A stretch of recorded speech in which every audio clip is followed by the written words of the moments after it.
In diesem Video zeige ich euch, wie ihr aus echten Bergkristallen schnell und einfach coole Base-Deko, mystische Mana-Quellen oder andere Geländestücke bauen könnt. Und damit moin moin und herzlich willkommen zum TWS.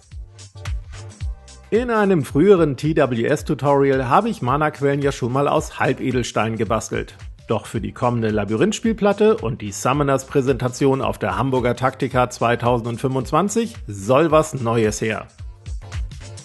Entsprechend habe ich ein wenig mit Bergkristallen experimentiert. Bergkristalle bekommt ihr günstig und in verschiedenen Größen auf zum Beispiel eBay. Ein Minitütchen mit kleinen Splittern reicht bereits für jede Menge Mana-Quellen. Außerdem braucht ihr noch eine semi-transparente Farbe bzw. Ink. Ich nehme Express-Farben von Vallejo, aber natürlich gehen auch Contrast-Farben von Games Workshop oder anderen Herstellern. Außerdem benötigt ihr natürlich noch Bases und am besten Heißkleber. Damit könnt ihr nicht nur unnötige Schlitze in euren Bases verschließen, sondern auch die Kristallstückchen aufkleben.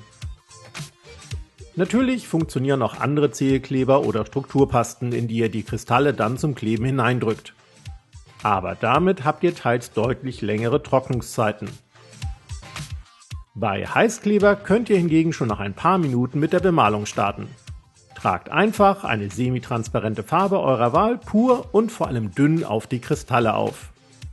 Achtet entsprechend darauf, dass sich keine Pfützen bilden und ihr am besten nur in eine Richtung von unten nach oben malt. Sobald die Farbe einigermaßen getrocknet ist, könnt ihr euch an die Base-Gestaltung machen. Ich nehme Terrariumsand, den ich vorher grob und fein gesiebt habe. Aber natürlich geht auch Vogelsand, Blumenerde oder eine Strukturpaste eurer Wahl. Statt die Base fürs Besanden mit Leim zu bestreichen, trage ich den Sand dieses Mal ohne Kleber auf und fixiere ihn stattdessen mit ein paar Tropfen Krautfixer. Mehr zu diesem wirklich guten Hobbyprodukt zeige ich euch demnächst in einem ausführlichen Review. Sobald nach ein paar Stunden alles getrocknet ist, folgen noch zwei kurze Bemalschritte. Der erste ist, dass ihr eure semi-transparente Farbe mindestens zu 50% mit Wasser verdünnt und ein paar Tropfen direkt neben die Kristalle auftupft und mit dem Boden verblendet. Hierdurch entsteht der Eindruck, dass die Kristalle leuchten und auf den Boden strahlen würden. Der zweite Bemalschritt ist ein Akzentuieren bzw. Trockenbürsten der Kanten.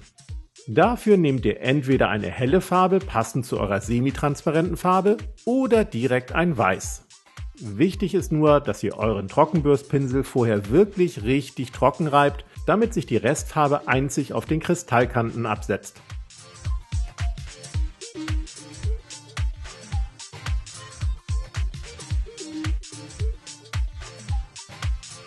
Wer mag, kann die Kristalle danach noch lackieren.